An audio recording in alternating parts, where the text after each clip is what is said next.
All right, we had a couple of other questions come through.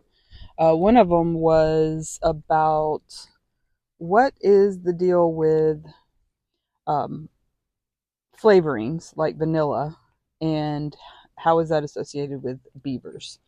So, from what I have been able to understand, historically, the castor glands, which is located, of course, in the cloaca with everything else that's happening with beavers, the castor gland is a very potent product that has been used as a flavoring. It also has been used in the perfume industry, and the beavers themselves use it as scent marking for territory.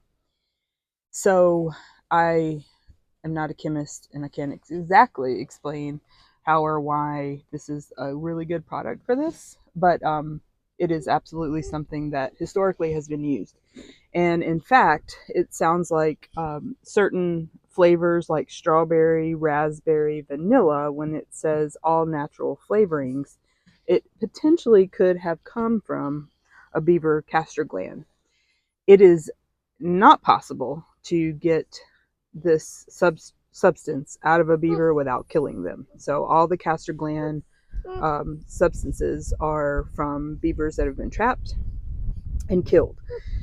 Now, beavers are not as heavily trapped and killed for the purposes of the fur trade like they used to be. And there is not enough castor gland collected to keep that industry going. So most of the flavorings that you eat today have not been used as at least it has not had a beaver castor gland process.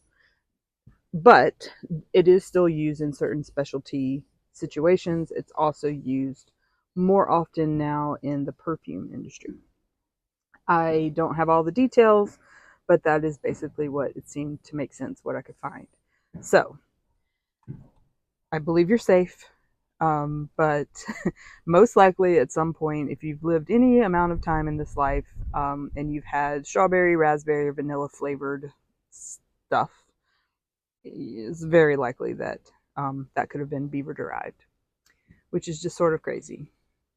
Also, pretty cool, but crazy. Another question that's come through is how am I monitoring and regulating Tulip as far as her size and her weight is concerned?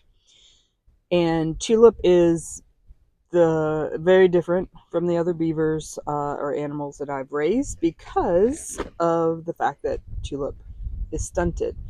And so we learned that Tulip was stunted because when we did x-rays, we saw that all of her growth plates had sealed up, and that was when she was pretty tiny.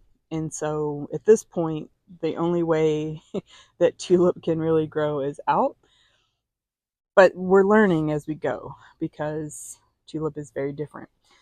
I have normally, with these guys, I watch their tail growth, and the tail growth is a good indication to me that they are storing proper amounts of fat and they are, fat slash energy in this tail. The tail helps me determine, um, how their growth is doing. Tulip's tail is sort of at this point and hasn't really gotten much bigger. This is about half the size of what a normal beaver of a year old would be. Um, and size wise, I am just sort of monitoring her diet, watching her growth.